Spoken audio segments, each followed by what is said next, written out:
you for granting us time today. Erik Solheim is a Norwegian diplomat, environmentalist, and formal politician. Erik was in Bangladesh few days ago. Would you like to share something on that? Yeah, in Bangladesh, I visited because I believe Bangladesh deserves support. It's at a very important crossroads from one government to the other. As you know, the students revolted last year. There was unfortunately quite a lot of violence, but a new government led by Professor Yunus, which is my old friend. He was the inventor of microcredit and the start of Grameen Bank and Grameen Phone and a huge number of other social businesses in Bangladesh. He's now the de facto prime minister. So we should give them support, and I can maybe be helpful in providing access to the global carbon market, get more renewable investment in solar. We brought a delegation of people from Nepal who will be happy to export hydropower from Nepal to Bangladesh. While, of course, Bangladesh will go for elections either late this year or next year, and a new government will come in. Bangladesh has been overall fairly successful in the last decades. They've done much better than most people predicted.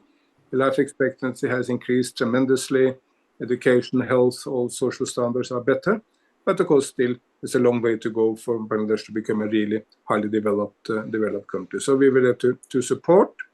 In India, there have been quite a lot of attention to the destiny of Hindus in Bangladesh. And it's true, there have been some very horrible attacks on Hindus. So I brought that up with Professor Yunus, and he's absolutely dedicated to make sure that all groups, including all minorities, are protected in Bangladesh. India is, of course, by far the most important foreign partner of Bangladesh. I mean, it's true that China provides more economic investment and is the biggest trade partner of Bangladesh. But at the end of the day, China is fairly far away, while India is sisters and brothers and much closer. So I think a good relationship between India and Bangladesh is in everyone's interest. And India can provide investment. Big companies like Ambani, Adani, Tata and others can invest in Bangladesh and then develop this big, I mean, it's a big nation of 180 million people. So while India is even bigger, it's still a massive, important nation in the world. So good relations between India and Bangladesh is in everyone's interest. Just a very practical issue. I mean, hydropower from Nepal, which will be critical for the development of Bangladesh, can only pass through India, even if it's a very short distance. So partnership between Nepal and Bangladesh will also depend on bringing in India as a third partner in such a process. This is beyond anything else an enormous opportunity for India. Last week I was in Bhopal, where Prime Minister Modi spoke for 1 hour about the uplifting and development of the state of Madhya Pradesh.